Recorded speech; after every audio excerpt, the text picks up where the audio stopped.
Welcome to another episode of Hoops and Healing, where we talk hoops and we talk healing. I am your host, Amanda Hoy. Sometimes these two topics will blend together, and sometimes they'll be treated as separate topics because sports are healing, and healing is a sport. Let's get into it. I'm here with Lexi Davis. She is the founder of BallHer Society, a women's plus sports community / event brand, and she's also a former hooper from Bloomington, Illinois. Welcome, Lexi. Hey, Amanda. Thank you so much for having me. I'm excited to be here and to be chit-chatting with you about my favorite thing, which is women's sports. That's how we met. We met at one of your events and kind of, stayed connected. I like to start with warm-up questions. Who are some of your favorite teams right now and players and why you like them? Absolutely. So I'm definitely a huge Chicago Sky fan, obviously. Obviously. I'm based out of Chicago, but my family has actually been going to Chicago Sky games since they've been founded in the earlier 2000s. So I have some very early memories of being courtside at the Sky games because my dad... When it was like $20 or something. When it was much cheaper, and the stands were much more empty. Me and my best friend, one of my teammates, would always beg my dad to go. And so he would try and treat us to that as often as we were available during the summers. And I have some great memories of watching the Sparks in town. And I'm a huge Candace Parker fan. So back when she was playing, I would love to wear my jersey and go see her. Nice. But yeah, definitely a huge Chicago Sky fan because now I have my own season tickets. And so it kind of came full circle. It's amazing. Yeah, and Candace is from Naperville, Illinois. I feel like a lot of people don't. She is an Illinois-based person as well, even though her journey kind of took her to LA, and that's where she spent most of her WNBA journey. But I've just been a huge fan of her. Curious, though, because you lived in Bloomington, right? So how far was that drive? And they probably weren't playing at Wintrust then, were they? They actually were, yeah. So I'm from Bloomington, Normal, Illinois. That's about 2.5 hours south of Chicago. So not too bad of a drive. And if my mom was driving, which she typically was, it would only be 2 hours away, thankfully. And so we'd make that drive up and kind of make a weekend out of it when I was younger. I believe that the Sky were actually playing at Wintrust Arena back then as well. And so not much has changed, except just kidding, everything's changed. So it's just super fun to go. Like these days, my partner and I go to most of the games, and we've really built like a community of, other season ticket holders and people that we see regularly there. So you like to chat with the people around you and the seats and stuff? Absolutely. And there's been people who have had season tickets around us since the team was founded as well. And so it's super cool to like hear their stories and kind of just chit chat with whoever's around us, whether it's people who bought someone else's ticket for that game and they're just visiting in town. I just love hearing people's stories and why they come to the games, and it's always like a fun date night for my girlfriend and I. So yeah, definitely. I love hearing stories too. I feel like a lot of people will go to W games alone just because it's such like a welcoming, like friendly environment. And it's really easy to just like strike up a conversation and meet people. So I feel like that's kind of different about maybe women's sports versus men's sports. Absolutely. It's such a welcoming environment. I mean, even if you didn't know more than one of the popular players on the floor, you are bound to have a good time. I think the WNBA does a great job at making the games a true experience. And so even if you are just into maybe something else besides sports like music or dancing or entertainment, then you're going to enjoy a WNBA game. Because all of them, they're all located in different places, and all of the cities that the WNBA teams are located in really have like kind of put their touch on like the entertainment aspect of the game. So in Chicago, a lot of like the halftime acts and a lot of the performances are done by like local groups, and I think that is super, super cool. And you'll see that as well for any team. I mean, you've seen different teams play, like you went to the Golden State Valkyries game, and I'm sure that they had a big Bay Area influence on their performances as well. The WNBA goes out of their way to really involve the communities I have worked for the NBA previously for a couple of different teams, and just the community aspect of the W is so different than the NBA, and I feel like it makes it so much more special. So I love it. I love going to the games. I'm so thankful to have season tickets. And anytime that people ask, like, oh, should I go to a game or which one, I am the first person to suggest it. So get out there and support your like local W team or make a road trip out of it or try to get there in the summers if you can. Yeah, I've traveled a couple of times. I have a goal. The goal of mine is to like go to all 13 arenas now, Oh my goodness, because that would be there's amazing. not like too many right now, right? I'm like, oh, it's Hmm. pretty doable. I think I've hit like 5 or 6. I'm like almost halfway. Um, but yeah, I think it's fun to travel if you can, just to see the different arenas and also how teams do things differently. Because I will say I Hmm. definitely noticed like, oh, like this team is like lacking in an area where other teams are better, or they just do things differently.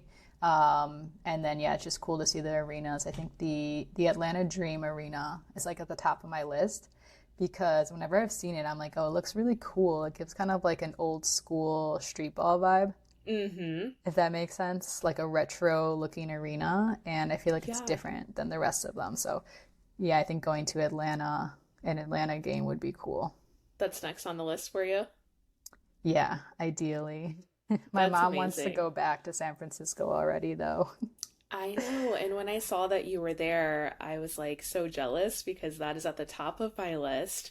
I actually work in full time for a tech company, and they are headquartered in San Francisco. And so I have a work trip coming Nice. up there in about a month and a half. Ooh, And I'm really playoffs. hoping that, I know, I'm hoping that the Bucks are in the playoffs, I think selfishly, they will so that I be. can I think attend they a will be. game. Yeah, I mean, they're I feel top good about it. like what, seven right now? I think they might be ranked like five or six this week. It keeps flip-flopping week to week. Yeah, I think Um, they just got bumped up to 6. mhm. But it's a tight race. I think those last like what 4 teams are keep moving around for sure. But yeah, San Absolutely. Francisco, amazing. Just like a brand. Well, it's at the Chase Center where the Warriors play, so the arena's already like That's so cool. lit. The crowd's amazing, and then obviously San Francisco is a very cool city to explore as well. So that was just Yeah. like all around a great experience. They also have those driverless cars, if you're into that. Yeah, is it Waymo, I think? Waymo, yeah, yeah. You mentioned that you worked for the NBA a Mhm. little bit. You worked for the Suns, right, and the Bulls. Absolutely. So, I graduated actually from the University of Illinois at Urbana-Champaign, ILL. And I majored in sports management there at University of Illinois. It's called That's dope. RST, so Recreation, Sport, and Tourism Management. So you kind of get a Okay. little bit of all of those. So if you're into maybe like the national parks or things having to do with recreation, like park districts or anything having to do with professional sports or any type of sports really, or anything having to do with like tourism and travel, then it's a great major. I had so much fun, honestly, in college getting to study exactly what I was interested in. And I know that that was definitely a blessing because not every college or university has something specifically in So sports where you get specific. to Yeah. study that. And so I was so Yeah, that's thankful to be dope. able to attend like a Big Ten, and I got to work with the football team there. I managed the women's basketball team. I also worked with our on campus theater, which is really cool because I love Ooh. anything entertainment wise.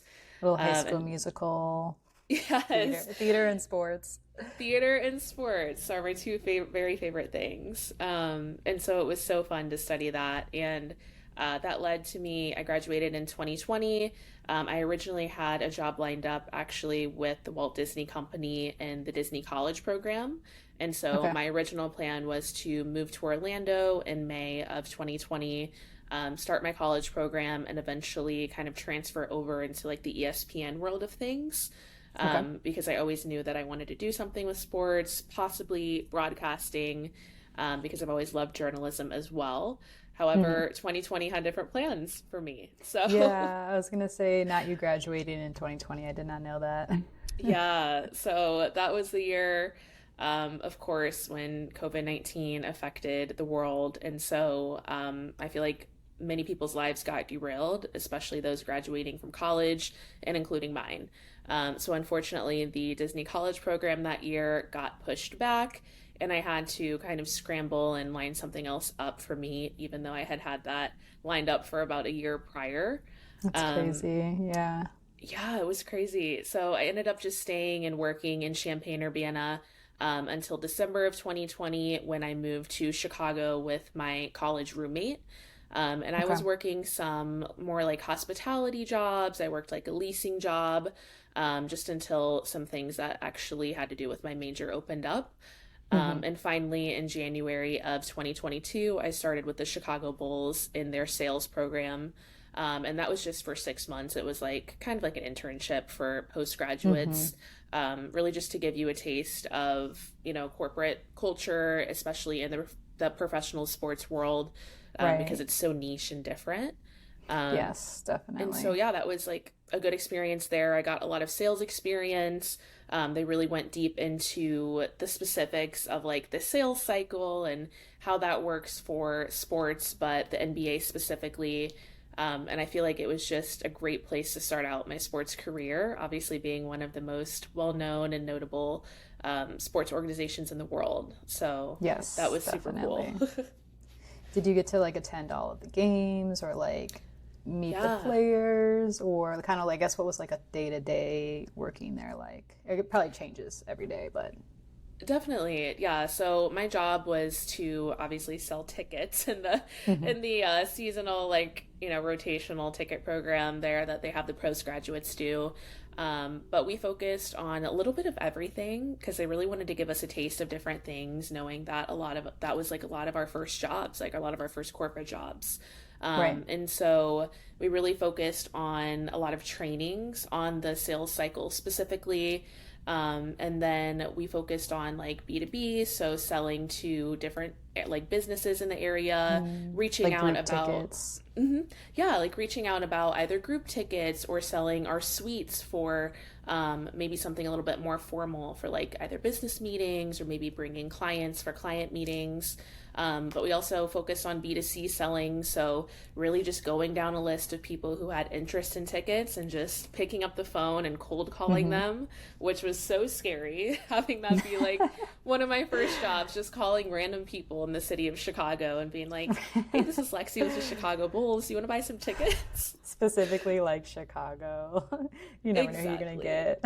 You never knew. And so it was so scary, but I really just tried to maintain my like friendly demeanor and ask the right Hmm. questions.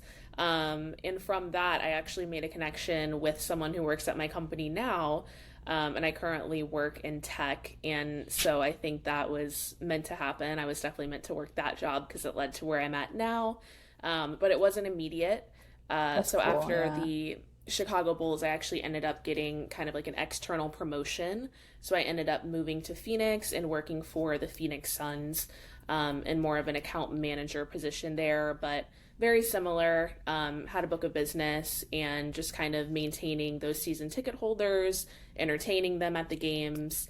And really just trying to make sure that their like season experience was good for them and that they wanted to keep on coming back. Yeah, that's interesting how they kind of do those promotions. I've heard a lot about that. I guess on social media for people that share their experience who work on the Mm-hmm. business side of sports. They'll often start with one team and then be asked to move to another team, typically for a promotion. So I Mm-hmm. feel like a lot of that cross promotion happens specifically in sports because certain roles maybe won't be open with the team you're currently at, Mm-hmm. but another team might be looking to fill that role. Exactly. And it really just depends on the head count at that time. And so going to one of those, a lot of teams call it like inside sales programs.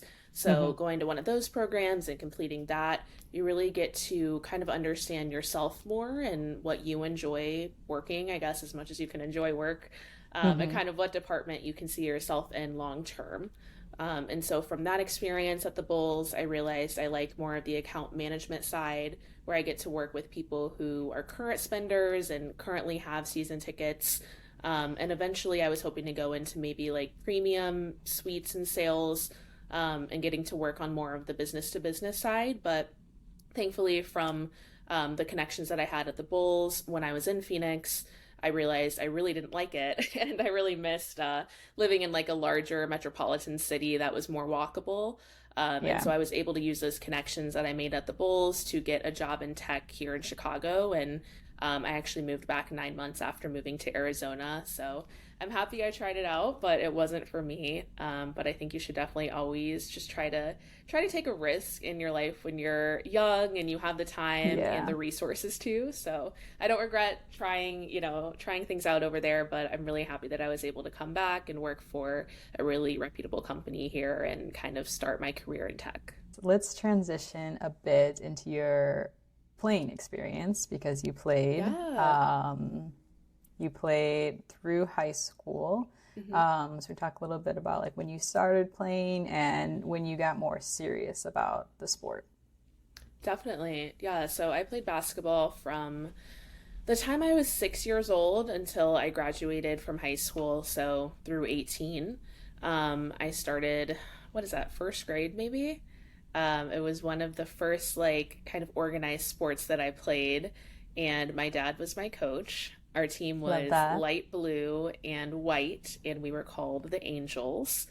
The Of angels. That's course, crazy. It's like so full circle. Like the yeah, sky is light blue and then an angel. That's crazy. That's also so adorable. exactly. Wait, was it like a religious school? Is that Well, why? actually, yes. So my Okay. school was religious. It was a Christian school. But I actually chose the names and the colors. Number one, because I just Oh. loved light blue. And number two, because I really loved the movie on Disney Channel about the Angels, like the baseball team. Okay. And so I just was Love like, it. hey, why don't we just call ourselves the Angels? And so we were one of the more competitive teams in my small town. Which is But hilarious because it's like we're the angels, but we're gonna like smoke you. we're gonna smoke you. We're gonna full court Yeah. press when we're 7 years old. And so, Oh my God, that's um, crazy.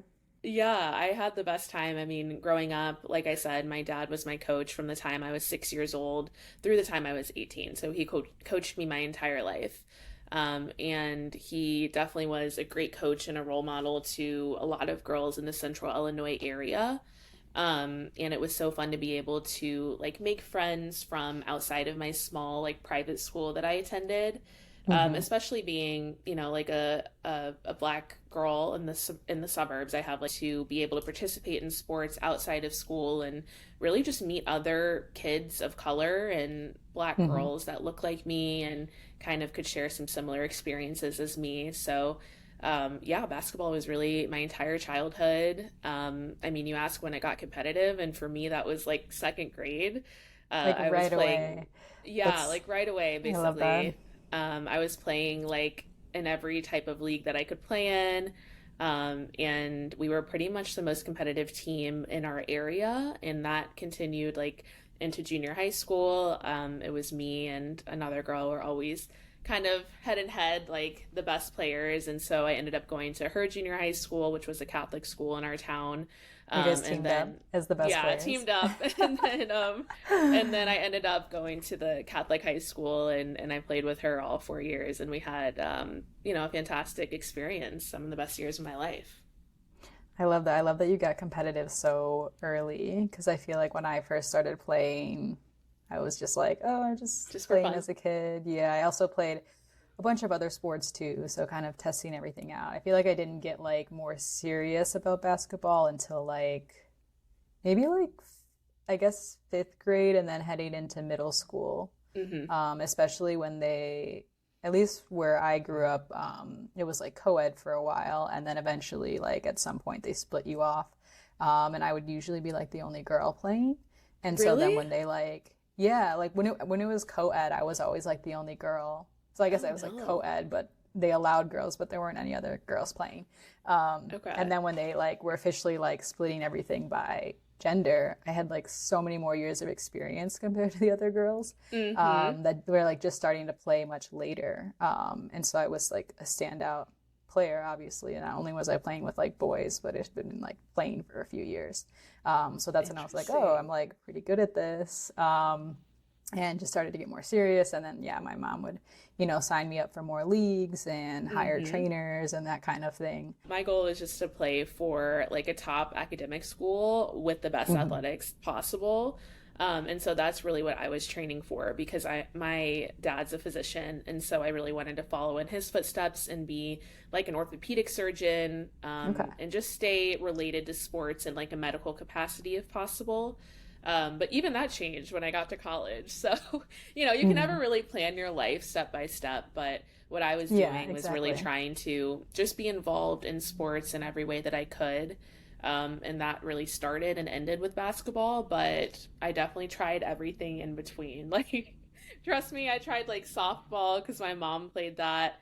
Cheerleading, gymnastics, soccer, pretty much every sport that you can try in the Midwest, I guess, suburbs, I tried. But really the only thing that stuck with me was basketball and tennis as well. But I ended up just doing that recreationally. Okay. Yeah, I played tennis, but just a little bit in high school.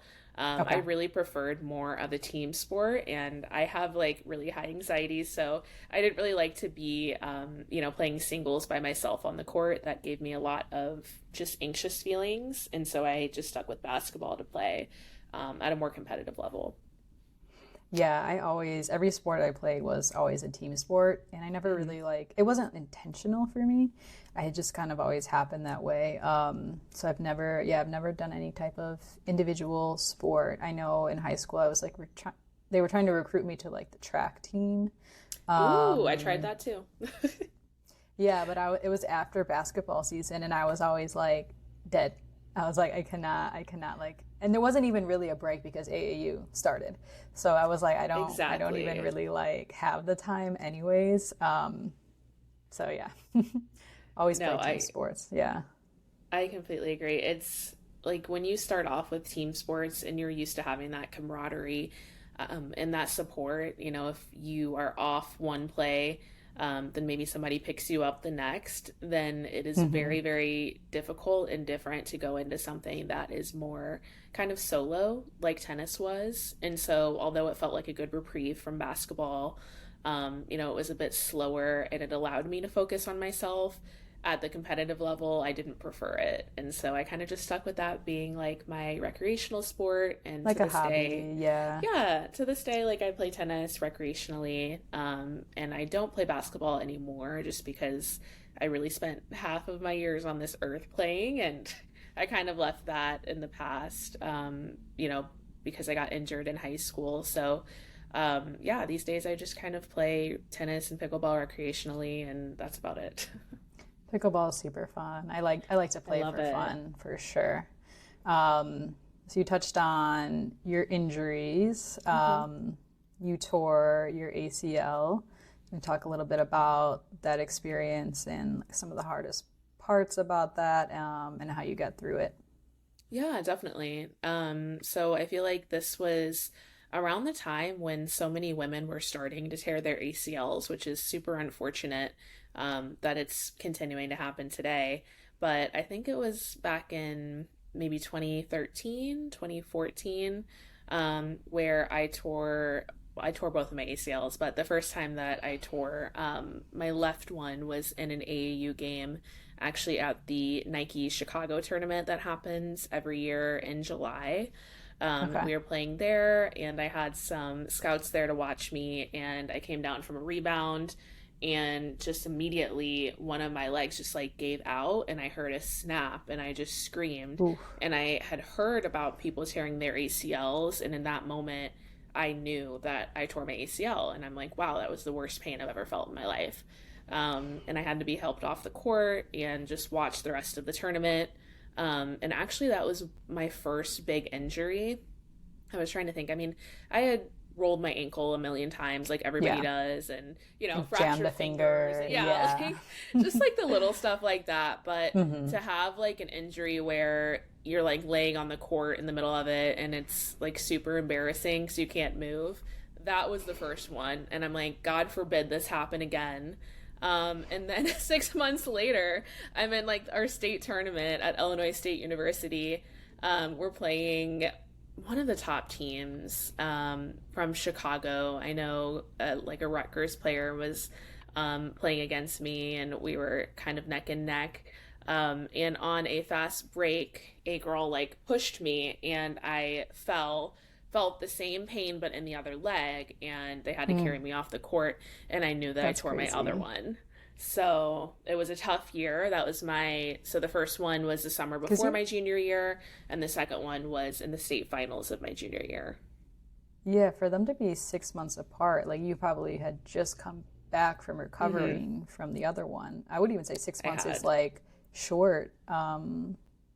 I guess like now, I don't know what the standard time frame is, but I thought it was more like 8 to 9 months. Um, Yeah, definitely 8 to 9.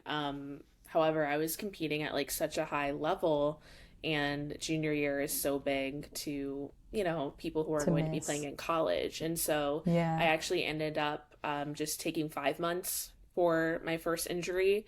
that's And I wild. Yeah. was really rehabbing super hard, like twice a day before I went to school, after school, really just to get back because I really wanted to commit to play at a college that I really wanted to go to, which was going to be something Division 1. Like I said, with high academics, probably on the East Coast. There was some places that I had in mind that I think I probably could have reached had I not been injured. Hmm. But yeah, everything happens for a reason. And so for that second injury, I decided to switch it up because I didn't have 5 months. I actually needed to be back for my senior like summer season, so that I could commit to play in college. And so I actually only had 4 months to rehab the other one. And so my dad and I did a lot of research. And instead of doing like the typical rehab process that I had done before, that apparently didn't work because I tore the other one, I ended up actually using ballet to rehab. Mm. And this is actually coming from someone who has done every sport but had never done dance. So I'm like Dance, yeah. super not flexible. Like, Ballet specifically. I mean, ballet is a very mm-hmm. specific kind of dance, right?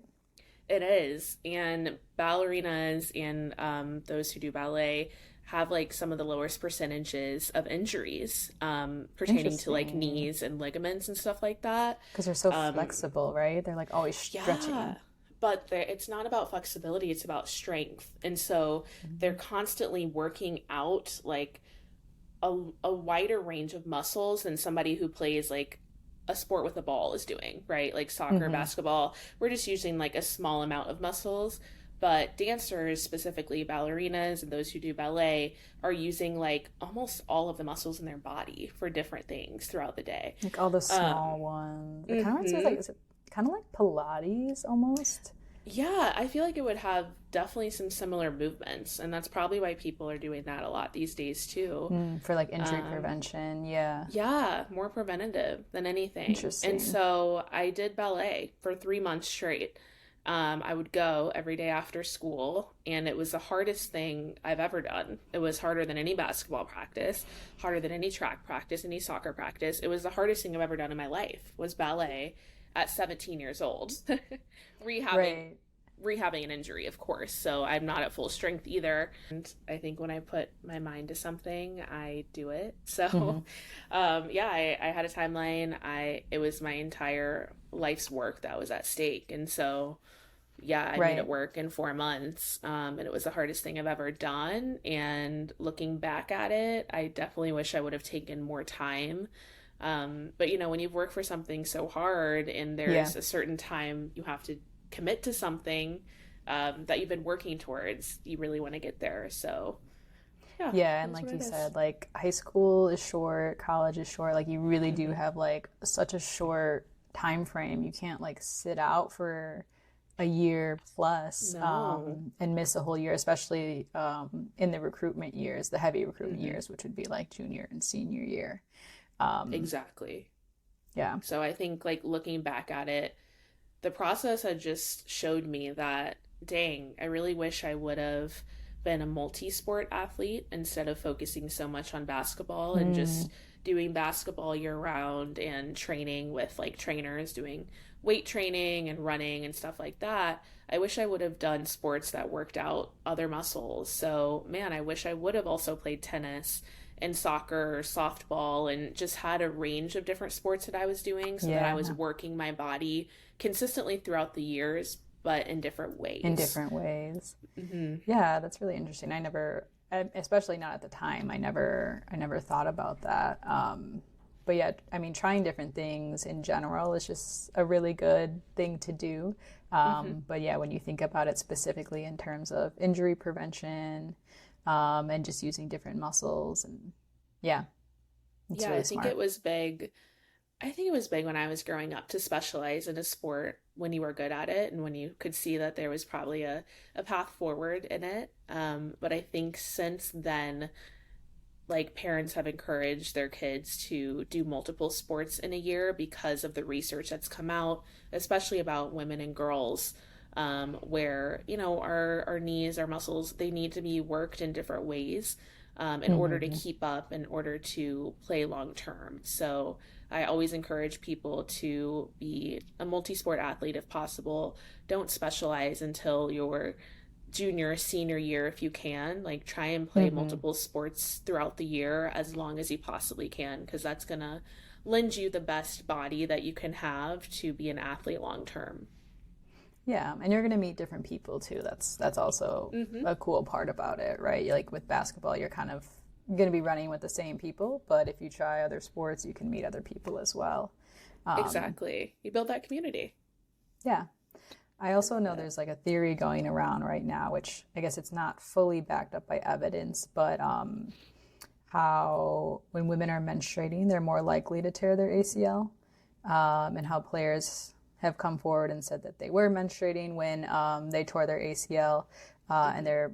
there's like some beginner research on it now, but nothing, no like hard evidence yet on that. So that's Hmm. interesting as well. I have heard that too, and I can't remember my situation way back then. Hmm. But what I do know is that I'm happy that people are finally starting to take women's sports and women's bodies more seriously, because we deserve to have the research and the findings so that we're able to use that to our advantage as well. Because it's really unfortunate to Clock it. be working so hard for something your whole life and then that ends, but it was something that you couldn't help because you just simply didn't Yeah, know the facts. So I'm things really that could have happy been to see. prevented. Yeah, Yeah, with the right resources and research. Absolutely. exactly. Like it's so important to take preventative measures and not just reactive ones. And women and girls deserve that too. So I'm hoping that more research comes out, and that we can see like less women tearing ACLs and getting the same types of injuries, and more just being able to stay athletes and continue Stay working out at healthy. yeah, stay athletes, Hmm. working out and doing all of that good stuff long term. We're going to transition now into your business Yeah, because for sure. yes, you have a brand, you have a business. What is BallHer Society, and what motivated you to start it? Hmm. Yeah. So I founded BallHer Society. It's baller, but with an H, of course, because it's for the ladies. And so BallHer Society is a women's sports community in Chicago for queer women.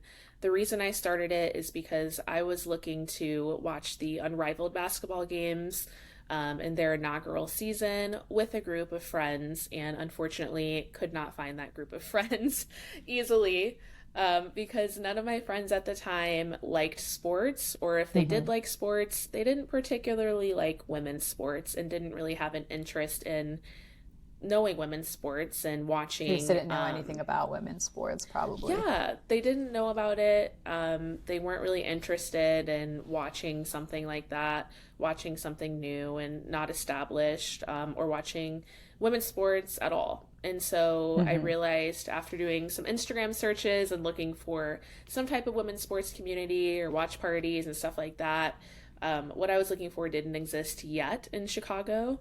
And so I just took it upon myself to make it happen and make the group myself.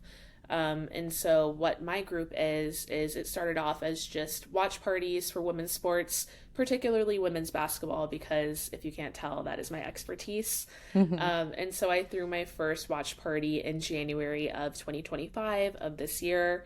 and it was for the Unrivaled basketball games. I believe it was actually their first games, so it really coincided Mm-hmm. perfectly, honestly, with the timing.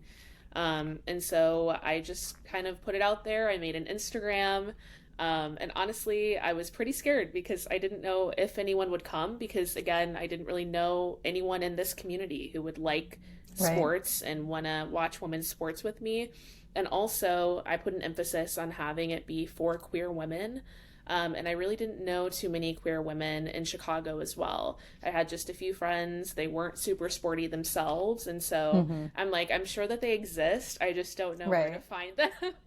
Exactly. Um, and so I really created it like selfishly to try and find friends, more queer and sapphic friends in Chicago, but also more friends who just want to celebrate women's sports, support it, and watch it together. And so I think that's what I've done.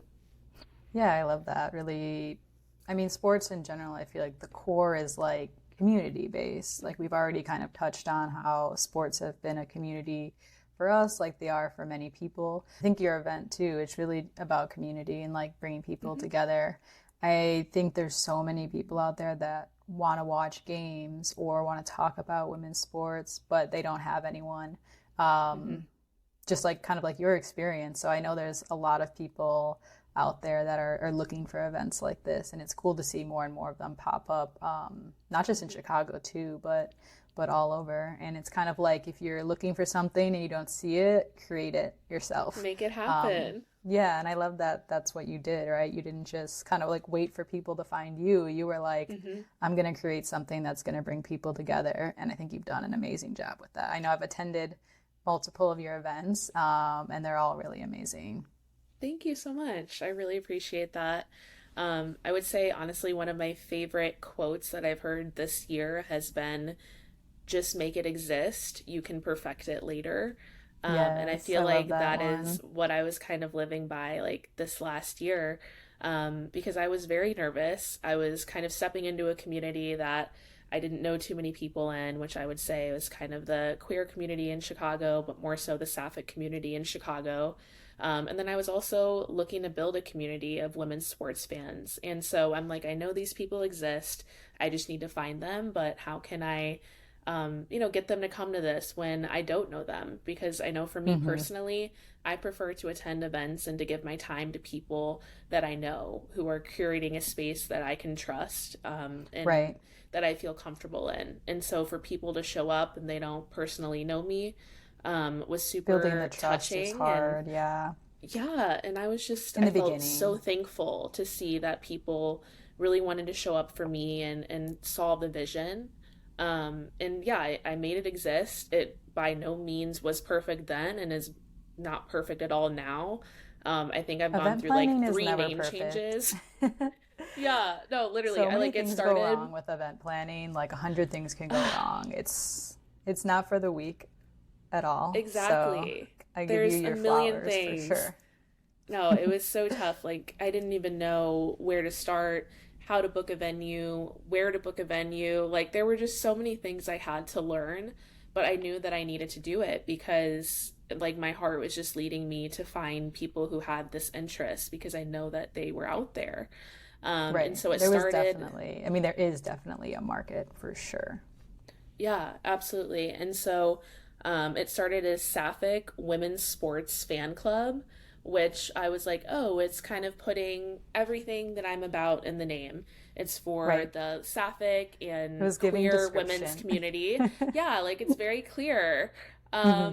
But I can't fit that all into an Instagram name. And so I'm like, okay, Right. what should It's the kind of handle long. be?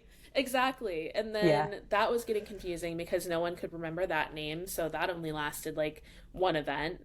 And then I'm like, Hmm. okay, well, I want this to be clear that this is for queer women. And so I changed it to Sapphic IRL, which is what it Hmm. was up until about a month ago, where I changed it again because remember, I just made it exist. I'm still making it perfect.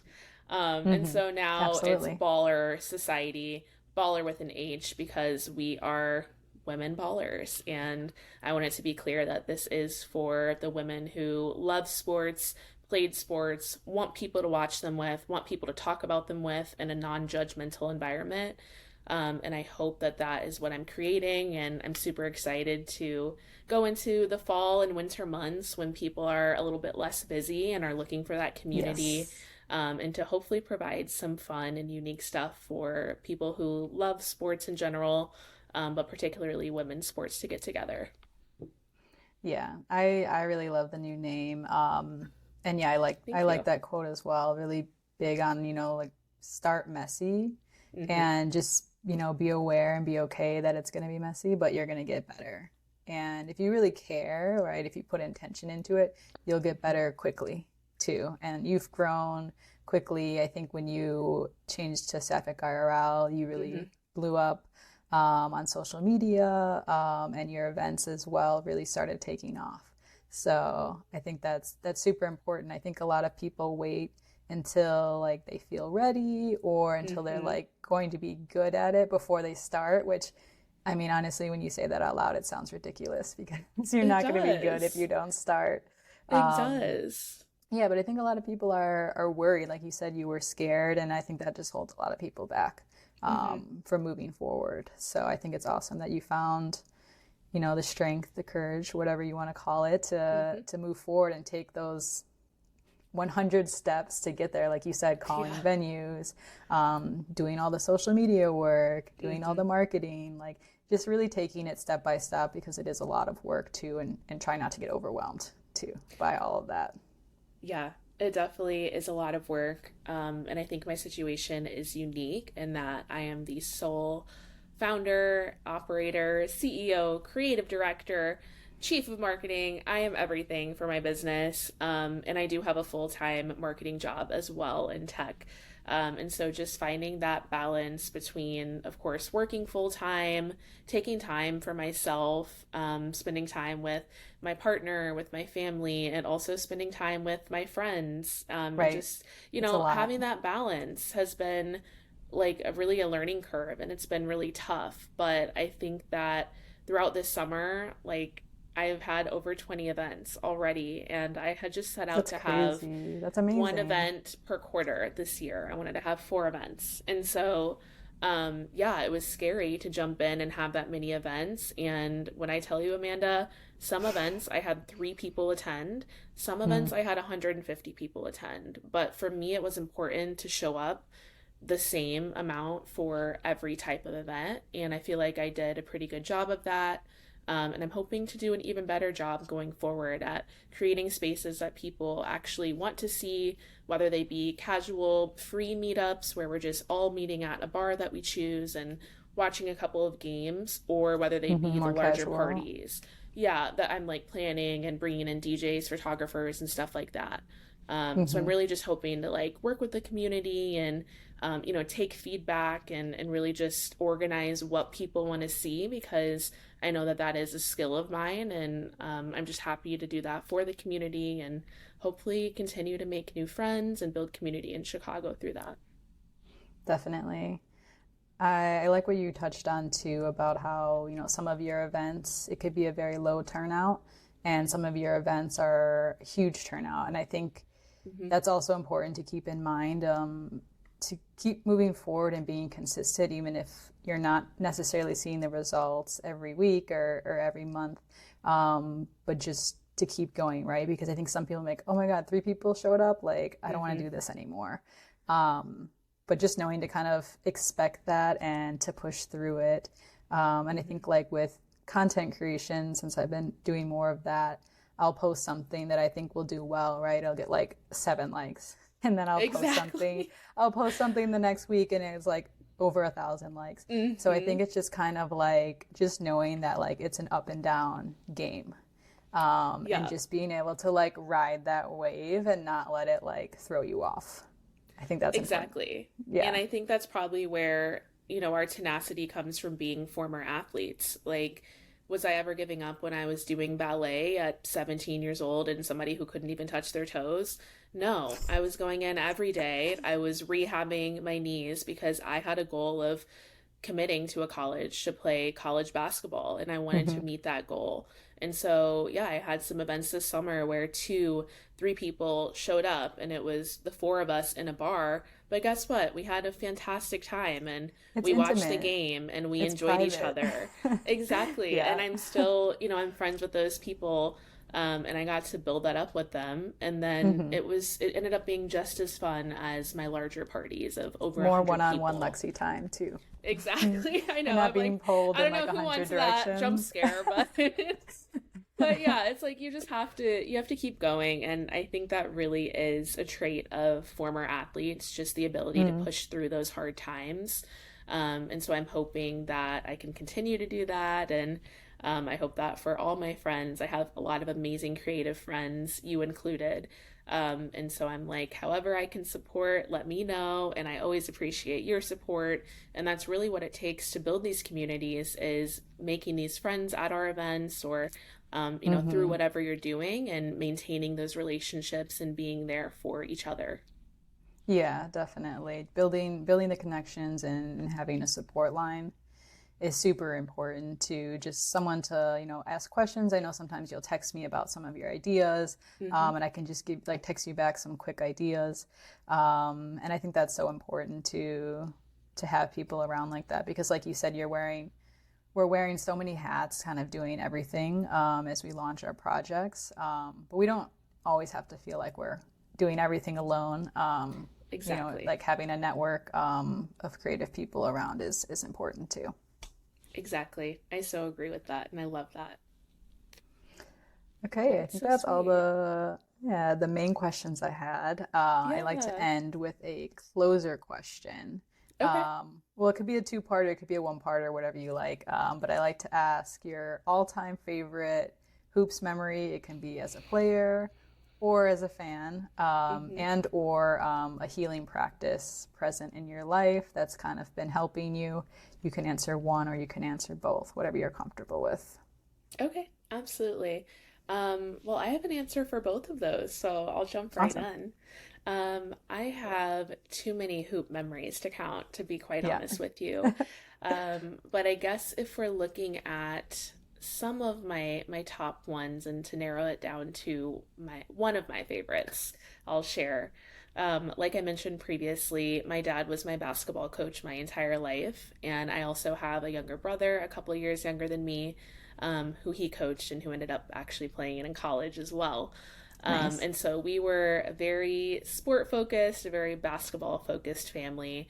And that bled into all aspects of our life. And so one of my very favorite hoop memories is when we took a spring break trip to the island of Anguilla, which is in the British West Indies. It's Okay. across from St. Martin, if you've heard of that. And so very I have popular. not. Yeah, it's a very popular like Caribbean vacation spot. Okay. Gorgeous, very friendly and kind people, amazing food. Like truly just one of my favorite vacations I've ever taken. And I've thankfully been there multiple times. And so this was maybe like my second or third time. But we wanted to do something for like the local children in the area. And something related to sport because the first time that we'd been there, we were looking for some basketball courts just to kind of keep up with working out on spring break. And we just saw the conditions that were very poor in the area and wanted to contribute in any way that we could. And so we actually ended up bringing over a thing of balls, like some newer balls that we had, and actually running like a skills camp in Anguilla for a week there. I love that. And my dad ended up donating to like the local recreational center, and they actually featured us in their local paper that year. So It's that was amazing. such an honor to be able to contribute to the community in that way. And just really inspiring to see like my dad and my brother want to give back in that way, and Yeah. really cool to work with kids like internationally who don't have access to all of the skills Hmm. trainings that we had had throughout our lives. So I felt very blessed to be able to give back in that way, and it was like super fun to kind of run like a Davis family basketball camp Yeah. internationally. I And so love that kind of that. that stuck with me for a very long time, and I need to look up that article to see if I can find it, because it Yeah, was so definitely. sweet Send what it they to said. me. Yeah, that's I definitely amazing. will. Yeah, I I would love say that that that's story. I one of did not know my, that. yeah, it's definitely, I kind of forget about it sometimes because it felt so, just natural to be leading something basketball wise with my family. So I Hmm. don't bring it up often. But when I was thinking earlier today about a memory that, kind of came across. So definitely love I love that. that. I love That's giving amazing. back in any way possible. And hopefully I can have some type of like volunteer events with BallHer Society at some point soon as well. So look out for that. But to Definitely. answer the second part of your question, some healing. What did you say? Healing processes? Like healing processes, Mm-hmm. practices, small or big, that have just helped you recently, or I guess it doesn't have to be recent. Like journaling, meditation are some examples. It could Yeah. be anything really, though. Walking, going on Mm-hmm. walks. Yeah, definitely. Well, you actually read my mind because I am huge on walks. Okay. I feel like Yes. walking is a great way to almost like journal, but like actively and without having to actually write. Because in my mind, when Hmm. I'm walking, I'm like having all these conversations with myself. But I would Yes. say Yeah. that my like top healing practice recently has been joining. Sometimes I'll join like a local walk club and walk with friends. I love But that. sometimes I'll just walk around Chicago. I'm in the Wicker Park neighborhood, so I really enjoy taking walks on the 606 and just It's a getting out really of great my neighborhood. Yeah. apartment. I absolutely love it over here. I would I'll recommend it drive a over there 1000% of the sometimes just to time. walk around. Yeah. I'll Yeah. Oh, drive it's and park my beautiful. car just to spend time there. Yeah, it's amazing. Okay, well, And the let me know 606, so that yeah. we can take a walk Yes, together. We can start taking definitely. healing walks. Yeah. Hoops Healing and BallHer Society. Yes, exactly. I love that. And I'm so down for that. Let's do it. Awesome. Yes. Thank you so much for chatting with me. I really appreciate your time. Absolutely. Yeah, I was so happy to be here. And I am just always happy to chat about sports, mental health, women's sports, and honestly anything having to do with those three buckets. But if you are looking for somewhere to join and find community and support women's sports, please follow us at BallHer Society. That's BallHer Society. I have a lot of fun events and collaborations coming up, and I'd love to see you there. Yes, and I will include all of your social handles and everything as well in the descriptions. Perfect. So yeah, thanks so Perfect. much. Thank you, Amanda. Bye.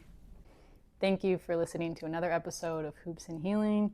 And whatever you're working on right now, you got this. Thank you. I love you. And see you next time.